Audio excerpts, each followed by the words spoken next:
오늘 주신 말씀을 가지고 하나님의 칼의 사명이라는 제목으로 함께 은혜를 나누고자 합니다. 참 어렵고 힘든 가운데도 서문학교에서 하나님을 예배할 수 있는 이것은 우리에게 참 귀한 일이고 감사한 일이 될 것입니다. 우리는 예배하는 자로 지어졌습니다. 이 세상의 모든 것들은 목적이 있게 만들어졌습니다.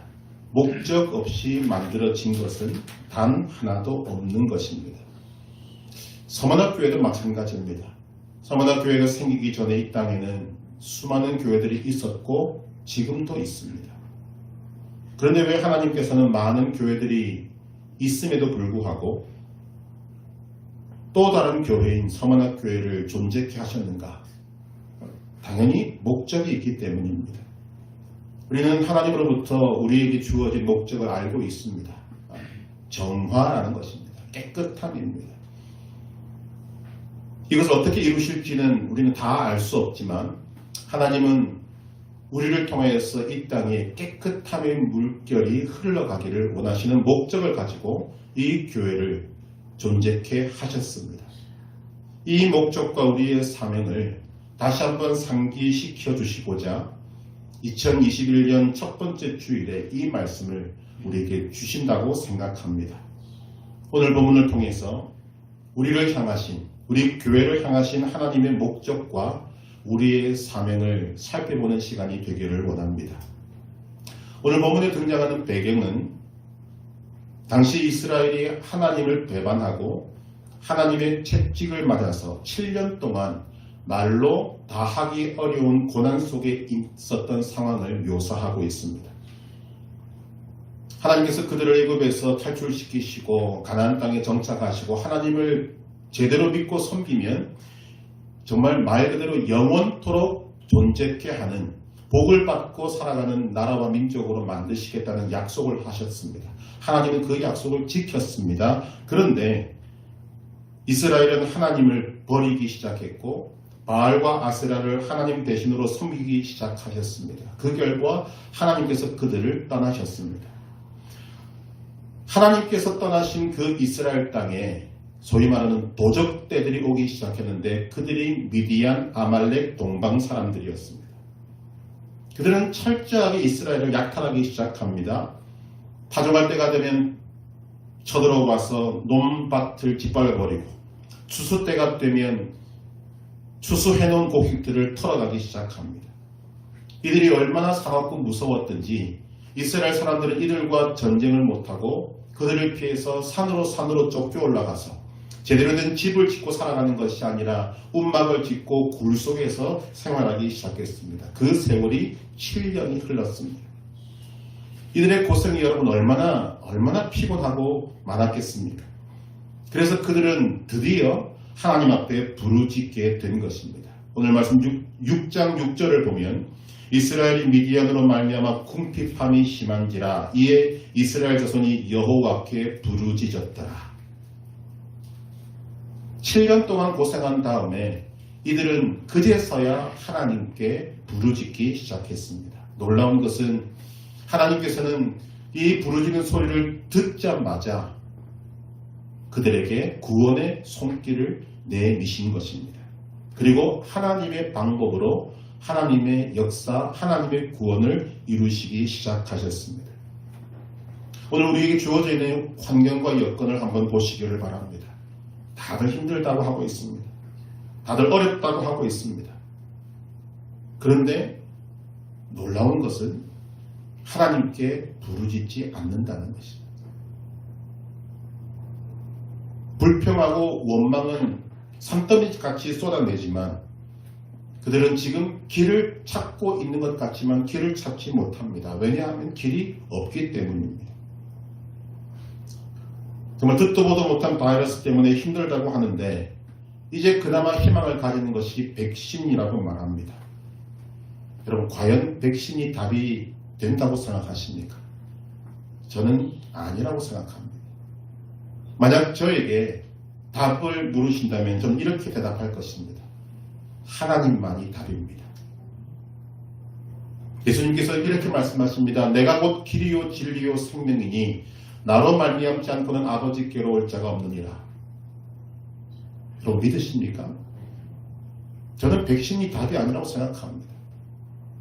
그나마 좀 효과가 있다고 하니까 맞을 수는 있지만 백신이 이 상황을 완전히 없애게 만드는 그런 비결은 되지 못합니다. 그러나 하나님은 해답이 되신다는 것입니다. 하나님만이 답이라면 우리는 하나님께 기도하는 것이 맞습니다. 엉뚱한 것에 마음 쏟지 말고 길이 아닌 것에 희망을 두지 말고 분명하고 확실한 것에 기대와 소망을 가지는 것은 지혜로운 사람이 할 수 있는 일이 될 것입니다. 한번 따라하십시다. 오직 하나님만이 답이십니다. 그렇다면 하나님께 기도해야 합니다. 하나님만이 이 모든 상황을 타개할 수 있는 답이심을 믿습니다. 하나님, 오늘 우리가 처해 있는 환경이 너무나도 힘이 듭니다. 우리를 불쌍히 여겨 주시옵소서. 하나님 도와주시옵소서. 이스라엘 백성들이 바알과 아세라를 섬기고 하나님을 저버리고 고난 속에 있다가 7년이나 지난 다음에 하나님께 겨우 부르짖었어도 하나님은 들어주셨습니다. 하나님 우리의 기도도 들어주실 줄로 믿습니다.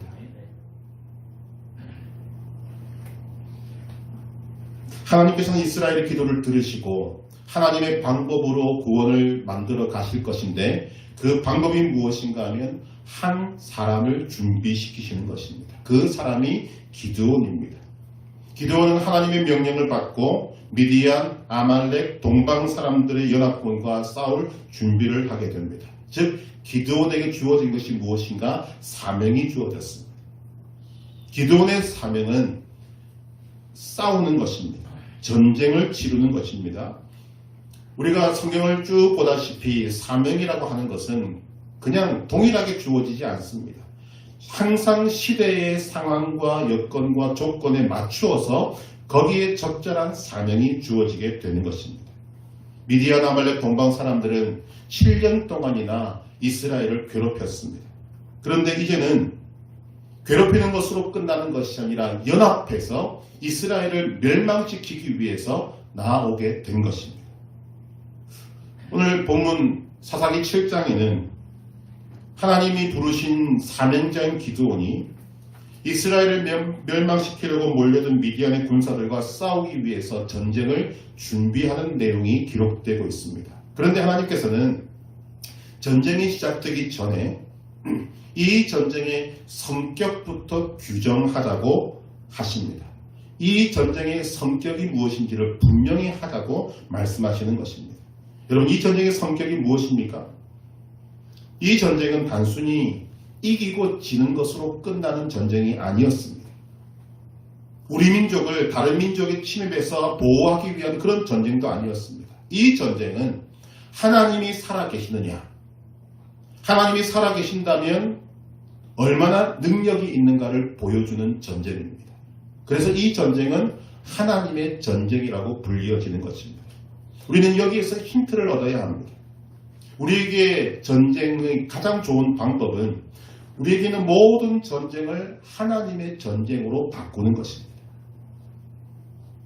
여러분, 사실 이스라엘이 왜 미디안과 아말렉과 동방 사람들에게 고통을 당했습니까? 그들의 죄 때문입니다. 그들 때문에 그랬습니다. 하나님이 잘못하신 것이 없다는 것이죠. 그렇다면 이스라엘이 책임져야 할 문제 아니겠습니까? 그런데 오늘 말씀 우리에게 하나님이 책임져 주시겠다고 하시는 것입니다. 감사해야 하는 것은 우리가 잘못해서 우리가 받는 대가라 할지라도, 우리가 잘못해서 그 죄의 대가가 너무나도 크다고 할지라도 우리가 주님 앞에 빈손 들고 나와서 하나님 도와주세요라고 하면 하나님께서 책임져 주신다는 사실입니다.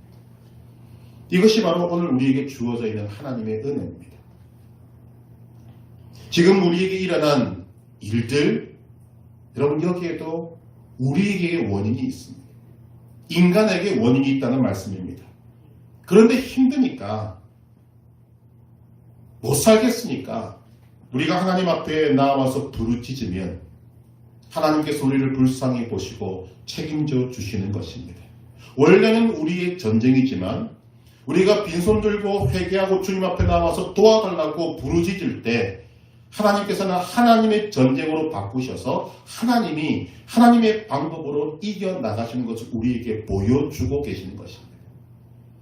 그래서 지혜로운 사람은 우리에게 일어나는 모든 전쟁을 하나님의 전쟁으로 바꾸는 사람이다 라고 말씀드릴 수가 있는 것입니다. 오늘 이스라엘이 맞닥뜨려야 되는 이 전쟁은 하나님의 전쟁입니다. 오늘 우리에게 있는 이 전쟁 또한 하나님의 전쟁인 줄 믿습니다. 이제 우리가 그것을 깨달아야 한다는 것입니다. 하나님은 이 전쟁을 하나님의 전쟁으로 만드시고 하나님의 방법으로 승리하시기 위해서 하나님은 군인들을 선발하시고 있습니다. 사사기 7장에서 우리에게 보여주는 것은 하나님의 선발 방식을 보여주고 있는데 사실 이 선발 방식이 솔직히 우리의 머리를 아프게 합니다. 왜냐하면 상식적이지 않고 이성적이지 않고 우리가 받아들이기 어려운 내용이 이 속에 담겨있기 때문입니다.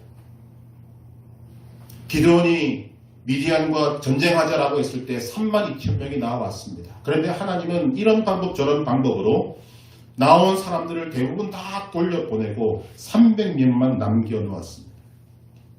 그런데 이 300명이 대결해야 될 미디안, 아말렉, 동방 사람들의 연합군은 약 20만 명쯤 되는 것으로 보여집니다. 여러분, 이것이 우리가 도저히 받아들일 수 없는 현실적이지도 않고 이성적이지도 않고 어찌 보면 굉장히 무모하다고 할 수밖에 없는 이런 방법으로 하나님 하시겠다는 것입니다. 왜 이렇게 하시는가? 하나님은 그 답을 우리에게 주시고 있습니다. 2절에 보니까 2절 같이 한번 읽어보겠습니다. 여호와께서 기드온에게 이르시되 너를 따르는 백성이 너무 많은즉 내가 그들의 손에 미디안 사람을 넘겨주지 아니하리니 이는 이스라엘이 나를 거슬러 스스로 자랑하기를 내 손이 나를 구원하였다 할까 함이니라. 아멘. 여러분, 하나님의 전쟁으로 바뀌었을 때 우리는 이것을 분명히 기억해야 됩니다. 하나님은 숫자를 비슷하게 한 군사들과 전쟁을 치르게 내어서 우리가 했다라는 그 말씀을 듣고 싶어 하지 않는다는 것입니다.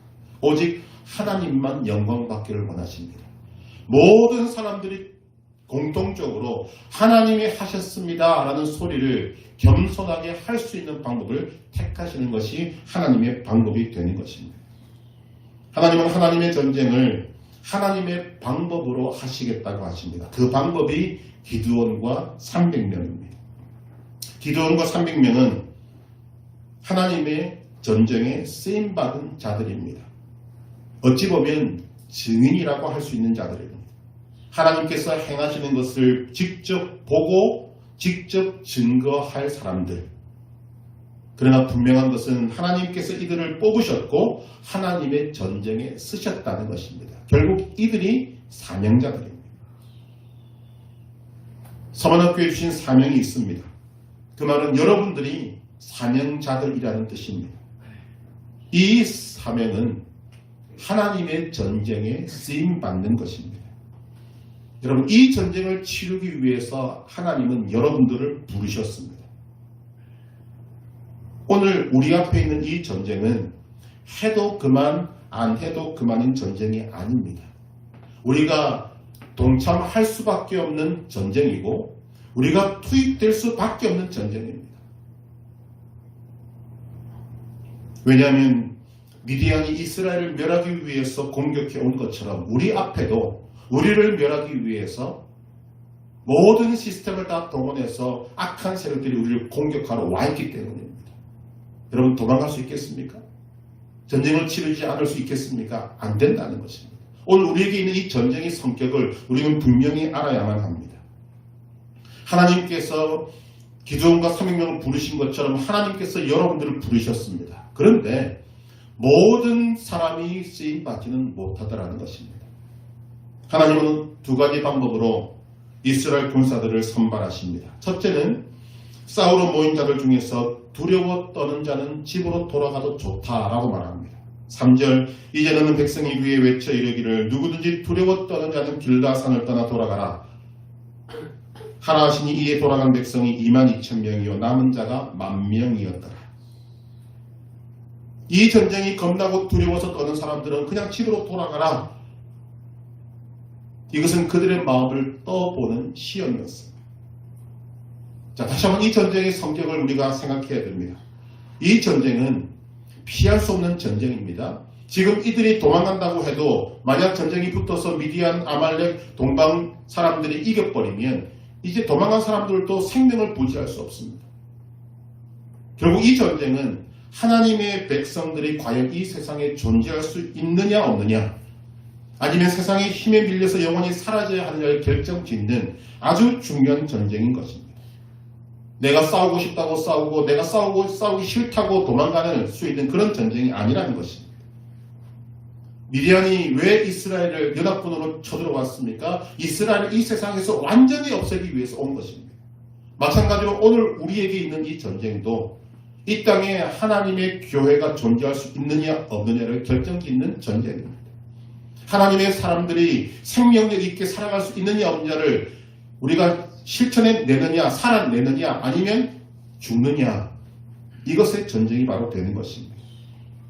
그런데 이렇게 자신들의 생명이 걸린 중요한 상황을 앞에 두고 돌아가라고 하니까 돌아가 버렸어요. 너무나도 많은 사람들이 두려워 떠는 자들은 돌아가라 그러니까 돌아가 버렸습니다. 이것은 이스라엘의 지금 상태를 그대로 보여주는 것입니다. 자신들이 왜 이 땅에 존재해야 되는지, 자신들이 무엇 때문에 미디안과 싸워야 하는지 그 이유를 전혀 모릅니다. 지금 자기 앞에 있는 그 현실 파악이 제대로 안 되는 거죠. 그러니까 나오라고 해서 나왔는데 보니까 이 사실은 자기들의 정체성이 무엇인지, 어떤 전쟁을 치러야지를 모르는 사람들로 가득했다는 것입니다. 32,000명 가운데 22,000명이 돌아버리고 말았습니다. 여러분, 아무리 숫자가 많으면 무슨 소용이 있습니까? 쓸모가 없습니다.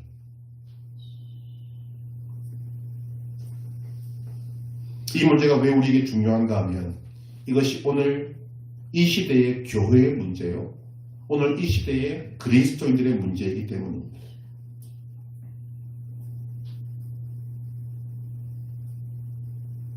정말 많은 사람들이 교회에 몸을 담그고 있습니다.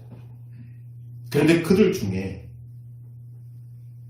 자신이 정말 그리스도인인지 모르는 사람들이 저는 많다고 생각합니다.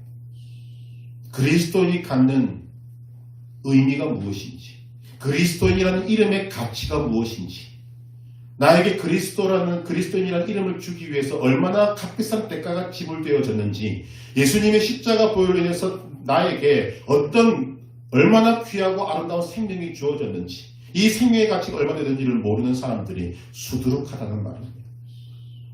그들에게 전쟁을 치르자라고 말하는 것 자체가 참 부끄러울 정도로, 아마 미디안, 아말렉, 동방 사람들이 연합군이 몰려온 것 같은 이런 상황이 되어서 교회들을 향하여서 우리가 전쟁에 나갑시다라고 말하면 과연 얼마나 많은 사람들이 그곳에 남아있을지,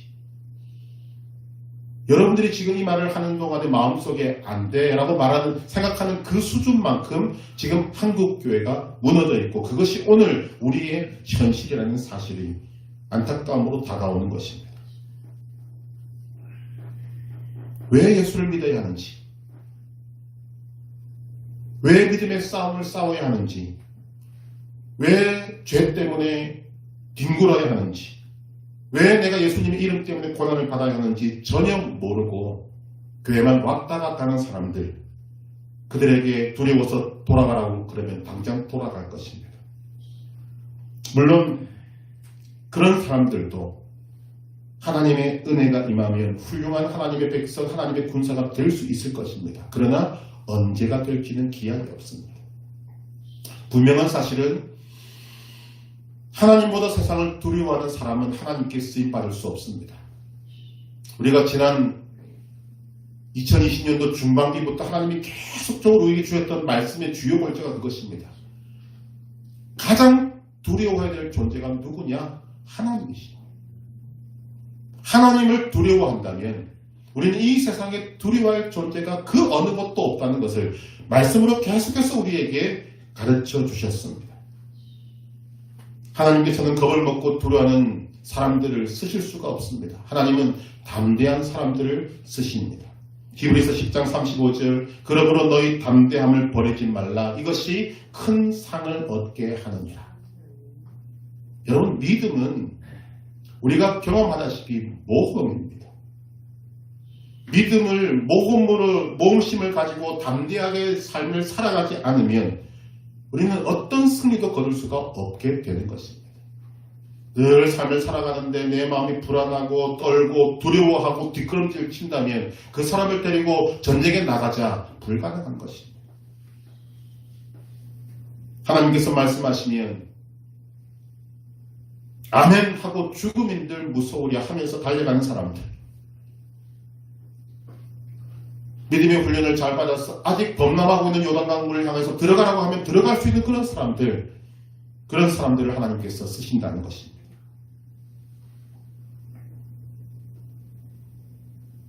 하나님만 두려워하는 우리 서문학교의 성도들 되시기를 주님의 이름으로 축복합니다.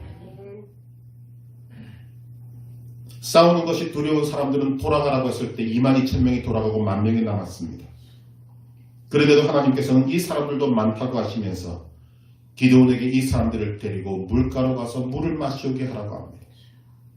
기드온이 사람들을 물가로 데리고 가서 물을 마시게 하니 손으로 움켜서 핥아 먹는 사람들이 300명이고 나머지는 다 무릎 꿇고 물을 마셨습니다. 하나님은 300명을 남기고 9,700명을 돌려보내라고 하셨습니다. 또 상식에 맞지 않은 일이 벌어졌습니다. 22,000명이 돌아간 것도 아쉬운데 9,700명이 돌아가고 300명이 남았습니다. 참 이해가 되십니까? 우리는 이제 이미 많이 들어서 그럴 수도 있다고 생각할지 모르겠지만 여러분 말도 안 되는 소리. 이들이 상대해야 될 것은 나중에도 말씀드리겠지만 메뚜기 떼와 같고 바닷가에 모래 같다 그랬어요. 그런데 하나님께서는 왜 무릎을 꿇고 물을 마신 사람들을 돌아가라고 하셨는가? 여기에 대해서는 많은 해석들이 있습니다. 어떤 사람은 무릎을 꿇고 물을 마신다는 것은 물을 마시고 싶다는 그 욕망에 무릎을 꿇은 것이라고 해석하는 사람이 있습니다. 또 어떤 사람은 가장 많은 부류가 이들은 전쟁하러 온 사람들인데 경계 태세를 갖추지 않고 물을 마셨기 때문이다라고 말하는 사람도 있습니다. 히브리 성경학자들은 말합니다. 유대인들이 즉 하나님의 백성이라고 하는 유대인들이 무릎을 꿇는 경우는 하나밖에 없는데 하나님을 경배할 때만 무릎을 꿇는다고 합니다. 그런데 하나님 앞에 무릎을 꿇는 것이 아닌 여기에 무릎을 꿇었다면 그들은 언제든지 변절할 수 있는 사람이다. 그래서 하나님께서 돌려보냈다라고 해석한다는 것입니다. 여러 가지 해석들이 있지만 그런 해석들을 종합해서 볼 때 제가 내린 해석은 무엇인가 하면 무릎을 꿇고 물을 마신 9,700명은 하나님이 부르신 목적, 그 사명에서 눈을 뗐다는 것입니다. 목적이 이끄는 삶이라는 책의 제목도 있지만 목적이라고 하는 것은 똑바로 바라보고 끝까지 바라보는 것을 의미하는 것입니다. 목적을 똑바로 바라보고 목적을 향해 전진해 나아갈 때 하나님의 은혜로 그 목적이 이루어지게 되는 것입니다. 그런데 목적을 바라보아야 할 눈이 비록 물이라고 하지만 그 물을 마시는 순간에 목적에서 눈을 돌렸다. 저는 그렇게 해석하는 것이 맞다고 생각합니다. 히브리서 11장 1절에 믿음은 바라는 것들의 실상이요 보이지 않는 것들의 증거다. 우리는 항상 이 믿음의 목적을 바라보는 자가 되어야 한다는 것입니다. 어쨌든 그 의미가 무엇이든 간에 하나님께서는 지금 단 300명만을 선발하셨다는 것입니다. 그런데 여기에 중요한 것이 있습니다. 물을 마신 10,000명 가운데 300명만 선발되었습니다. 그런데 결국은 300명을 추려내는 것이 무엇입니까? 물을 마신 것이었습니다. 즉 물을 마시는 것이 하나님의 시험이었다는 것입니다. 그런데 중요한 것, 그 물을 마시는 것이 시험이라는 사실을 몰랐습니다. 만약에 물을 마시는 것이 시험이라는 것을 알았다면 아마 사람들의 태도는 달랐을 것입니다. 이것은 오늘 우리에게 굉장히 중요한 것을 가르치고 있습니다.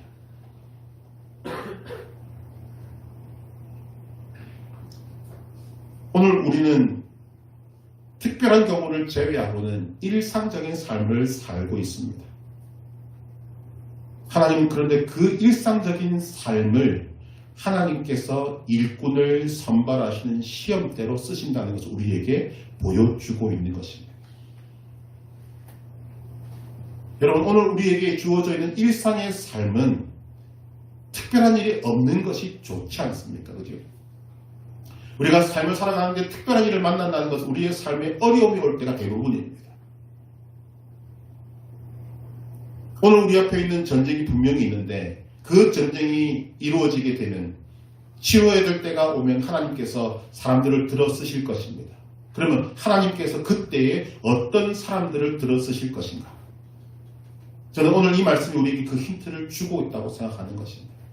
오늘 우리의 일상의 삶을 통해 하나님은 하나님의 때에 쓰임받을 사람들을 골라내신다는 것입니다. 누군가가 나를 보고 있다고 생각할 때 여러분 우리의 삶은 달라지게 되어 있습니다. 이런 책의 제목도 있는 것을 여러분들이 아시면 좋겠습니다. 당신은 혼자 있을 때 그리스도인이십니까? 지금 하나님께서 여러분을 보고 계신다. 전능하신 하나님이 이 순간에도 우리를 관찰하고 계신다. 우리가 성실한 모습으로 생활하고 있는지, 하나님 말씀대로 그리스도인답게 살고 있는지를 하나님은 지금도 불꽃 같은 눈으로 보고 계신다는 것입니다. 그래서 코람데오라는 말이 중요한 의미가 바로 여기에 있습니다. 코람데오, 하나님 앞에서. 여러분 지금 10,000명이나 되는 사람들이 영문도 모른 채 물을 마셨습니다. 그런데 그 물을 마신 것을 통해서 9,700명과 300명이 나누어졌습니다. 오늘 내게 주어진 일상의 삶이 시험인지 아닌지 우리는 모릅니다.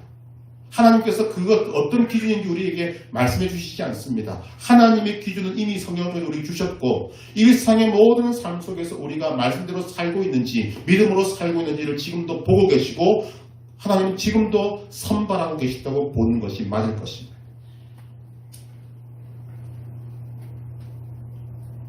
결국은 하나님은 일상생활 속에서 우리를 시험하시고 하나님의 때에 구별하여서 세우셔서 멋지게 사용하실 것을 우리에게 보여주고 계시는 것입니다.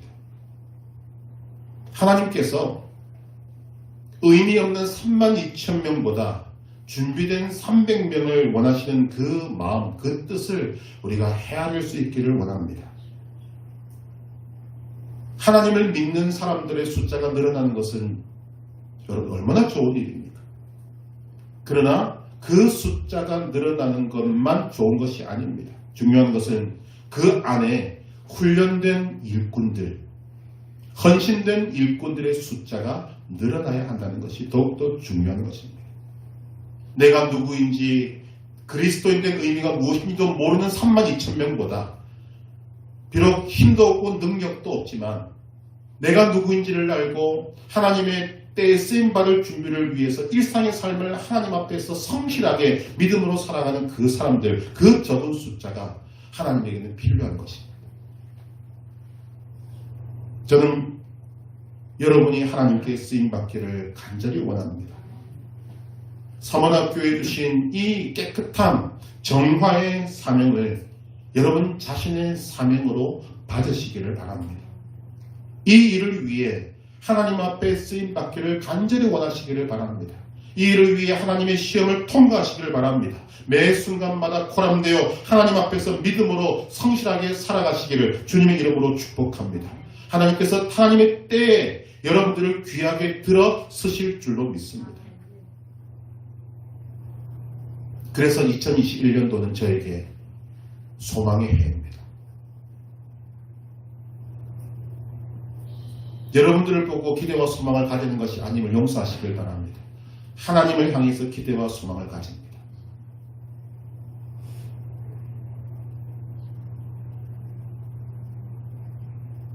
하나님께서는 하나님의 전쟁에 300명을 사용하실 계획을 세우셨습니다. 그런데 이 현실이 하나님께서 사명자로 세우신 기드온이 받아들이기가 어려운 것 같습니다. 10절을 보시면 만일 네가 내려가기를 두려워하거든 이라고 말씀하십니다.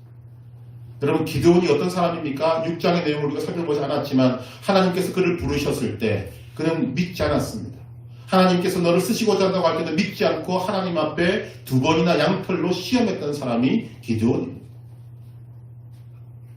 하나님께서 부르셔서 32,000명을 모았는데 그 중에서 다 돌려보내고 300명 남은 상태에 있습니다. 여러분, 이런 기드온이 마음이 불안하지 않다면 그것이 오히려 더 이상할 것입니다. 이런 하나님께서는 기드온의 마음을 아시고 확인시켜 주시기 위해서 네 마음이 정말 두려웠거든 너는 부하 1명을 데리고 정찰을 가라. 그래서 이 전쟁이 어떤 결과를 가져올 것인지를 네가 확인하라고 말씀하십니다. 기드온은 하나님 말씀에 순종해서 정찰을 가서 2가지를 확인하게 됩니다. 첫째는 무엇인가 하면 자신들이 싸워야 할 대상이 결코 약한 자들이 아니라는 것입니다. 해변의 모래알처럼 메뚜기 떼처럼 많은 것을 확인하게 됩니다. 12절 미디안과 아말렉과 동방의 모든 사람들이 골짜기에 누웠는데 메뚜기의 많은 수와 같고 그들의 낙타의 수가 많아 해변의 모래와 같은지라. 모래가 많은 것 같은지라. 여러분, 기드온이 보게 된 것이 무엇입니까? 이 전쟁이 얼마나 큰 전쟁인지를 알게 되었다는 것입니다. 자, 그럼 이제 충돌이 일어나지 않습니까? 어마어마한 숫자가 지금 누워 있습니다. 메뚜기 떼 같고 그들이 타고 다니는 낙타가 해변에 모래 같다고 그랬습니다. 그런데 거기에 300명을 데리고 전쟁을 치르라. 충돌이 일어나는 것이 정상입니다. 그런데 하나님께서 2번째로 그에게 확인시키시는 것이 있습니다. 그것은 바로 미디안 군인의 꿈과 해석이었습니다. 13절을 같이 읽어보겠습니다. 기드온이 그곳에 이른즉 어떤 사람이 그의 친구에게 꿈을 말하여 이르기를 보라, 내가 한 꿈을 꾸었는데 꿈에 보리떡 한 덩이가 미디안 진영으로 굴러 들어와 한 장막에 이르러 그것을 쳐서 무너뜨려 위쪽으로 엎으니 그 장막이 쓰러지더라. 아멘. 여기서 기드온의 가슴 속에 콱 들어오는 단어가 있었습니다. 그 단어가 바로 보리떡이라는 단어입니다. 보리떡은 떡 중에서도 가장 맛도 없고 볼품도 없어서 사람들에게 사랑받지 못하는 떡을 보리떡이라고 부르는 것입니다. 이 보리떡이 왜 기드온의 가슴 속에 파고 들어오는가? 이 보리떡은 기드온의 자아상이기 때문입니다. 기드온은 자신을 보리떡 같다고 생각했습니다. 별 볼일 없는 보리떡. 아무런 힘도 없고 능력도 없고 사람들에게 사랑받지도 못하는 이런 것. 우리식으로 표현하면 개떡이겠죠. 여러분, 우리의 삶이 참 엉망이 되고 막 그러면 뭐라고 이야기합니까? 개떡 같다 그러죠. 이 보리떡이 마치 그와 같은 의미입니다. 보리떡은 기드온 자신을 상징한 것입니다. 그런데 그의 귀에 보리떡이 나오는 것입니다. 그런데 그 병사가 뭐라? 자기가 꾼 꿈에 보리떡 한 덩어리가 굴러오더니 장막을 무너뜨렸다고 말합니다. 그래서 더 놀랍게 이 기드온의 가슴을 파고드는 것은 그 꿈을 들은 다른 미디안 병사의 해석이었습니다. 14절 같이 읽겠습니다. 그의 친구가 대답하여 이르되 이는 다른 것이 아니라 이스라엘 사람 요아스의 아들 기드온의 칼이라. 하나님이 미디안과 그 모든 진영을 그의 손에 넘겨주셨느니라 하더라. 아멘. 여러분, 이것이 무슨 뜻인가 하면 미디안 사람들에게 기드온이 하나님의 칼날, 여호와의 칼날로 인식되었다는 것입니다. 보리떡과 여호와의 칼날은 여러분 겹칠래야 겹칠 수가 없는 것입니다. 어떻게 생각해도 공통점이 하나도 없는데 사실은 이 2가지가 하나님의 사람의 정체성을 나타내고 있는 것입니다. 그리스도인은 세상의 기준으로 바라볼 때 보리떡 같은 존재입니다. 요즘 이 말씀을 묵상하면서 제가 깨닫는 것이 무엇인가? 여러분, 지금 현재 교회가 이렇게 핍박을 받고 있는 이유가 뭐라고 생각하십니까? 우리가 보리떡 같기 때문입니다. 물론 우리가 하나님 앞에 제대로 된 믿음을 가지지 못했던 것 그거 다 있습니다. 있지만 세상 사람들의 눈에 교회는 하나님의 백성들은 보리떡 같아 보입니다. 밟아도 괜찮은 존재, 밟아도 끽소리 못하는 그런 존재, 힘이 없고 너무나도 약한 존재들. 그러나 이것은 그리스도인의 전부가 아닙니다. 하나님은 우리에게 그것을 똑바로 보게 하시는 것입니다. 이 보리떡 같은 존재가 그리스도인이다. 우리는 인정할 수밖에 없습니다. 그런데 이 보리떡 같은 존재를 하나님이 들어쓰시고 하나님 손에 붙드시면 어떻게 됩니까? 여호와의 칼날이 되는 것입니다. 그리스도인은 이 이중성을 가지고 있습니다. 존재는 보리떡인데 하나님이 들어쓰시면 하나님의 칼날이 되어서 세상을 심판하게 된다는 것입니다. 이것은 우리가 만드는 것이 아니라 하나님이 만드시는 것입니다. 오늘 우리의 문제가 무엇인가 하면 우리가 보리떡임을 인식하지 않는다는 것입니다. 우리가 보리떡임을 인정하지 않는다는 것입니다. 심지어는 이 보리떡이 싫어서 나는 맛있는 케이크 되고 싶어하는 그런 것으로 비유할 수 있을 것입니다. 그런데 여러분, 보리떡이 케이크 되려면 우리는 세상에 나아가야 되고 세상 사람들과 연합해야 되고 세상에 물이 들어야 케이크 될 수 있는 것입니다. 그 말이 무슨 말입니까? 우리가 보리떡의 존재를 잊어버리면 우리의 칼날은 무뎌질 수밖에 없습니다. 우리가 보리떡이 아니라 케이크 되려고 하면 할수록 우리의 칼날은 무뎌질 수밖에 없는 것입니다. 가장 좋은 방법은 우리는 보리떡인 그 자체로 주님 앞에 쓰임받는 것입니다. 그러면 우리의 칼날은 날카롭게 되어서 세상을 심판하는 하나님의 칼날이 되는 것입니다. 여러분, 우리가 삶을 살아갈 때 상식은 굉장히 중요합니다. 그러나 상식 가지고는 악과 싸워 이길 수 없습니다. 계속해서 지금 이 전쟁의 성격을 말씀드렸습니다. 이 전쟁은 하나님의 전쟁인데 이 전쟁은 우리가 피하려도 피할 수 없는 것이고 도망가려도 도망갈 수 없는 전쟁입니다. 전쟁이 무엇입니까? 이미 상식을 벗어난 것입니다. 무슨 말입니까? 오늘 우리의 힘으로는 이 전쟁에서 이길 수 없다는 말입니다. 보리떡 같은 존재인 우리로서는 미디안과 같은 이 거대한 악과 싸워 이길 수 있는 힘도 능력도 아무것도 없습니다. 그런데 우리가 이길 수 있는 길이 있다는 거죠. 그것은 바로 우리를 하나님의 칼날로 쓰실 하나님께 전적으로 의지하는 것입니다. 전적으로 하나님께 소망을 두고 전적으로 하나님을 의뢰하고 전적으로 하나님의 도우심을 구할 때 하나님이 들어 쓰시면 칼날로 쓰임받게 되는 것입니다. 하나님의 칼날이 휘둘러지면 악이 얼마나 거대하든 얼마나 크든 얼마나 힘이 세든 능력이 있든 그 앞에 하나님 칼날 앞에 다 무너질 줄로 믿습니다. 그 결과가 기드온의 전쟁의 승리입니다. 하나님께서 이들을 이 보리떡 같은 존재인 이들을 하나님이 들어쓰실 때 그들은 숫자는 300명밖에 되지 않지만 하나님의 칼날이 되었습니다. 하나님은 그 칼날조차 쓰시기 싫어서 그들끼리 치고받기 위해서 그 모든 미디안 종족들이 다 죽임을 당하게 만드셨습니다. 우리가 어떤 모습으로 서야 합니까?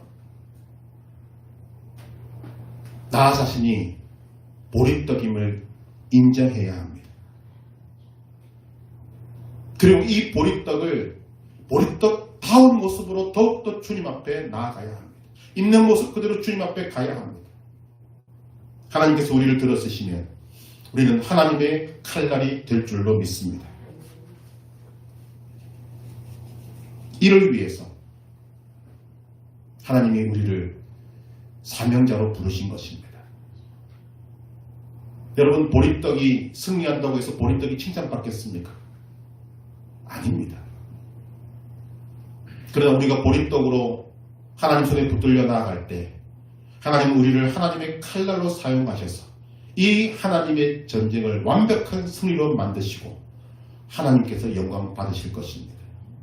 하나님께서 영광 받으시는 그 영광이 곧 보리떡의 영광입니다. 사랑하는 성도 여러분, 우리 앞에 피할 수 없는 전쟁이 있습니다. 도망갈 수 없는 전쟁이 있습니다.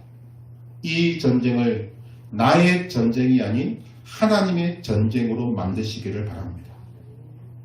우리가 하나님 앞에 두 손 들고 회개하고 하나님의 도우심을 구하고 하나님을 전적으로 의지하고 하나님께 의뢰할 때 이 전쟁은 나의 전쟁이 아니라 하나님의 전쟁이 될 줄로 믿습니다. 하나님께서 하나님의 전쟁에 여러분을 부르고 계십니다. 하나님께서 반드시 이기실 그 전쟁에 여러분을 승리의 증인으로 부르고 계십니다. 하나님의 뜻을 알고 하나님의 목적을 알고 그것을 여러분의 사명으로 삼으시기를 바랍니다. 하나님의 부르심에 두려워하지 마시고 겁내지 마시고 뒷걸음치지 마시고 아멘으로 화답하며 응답하시기를 바랍니다.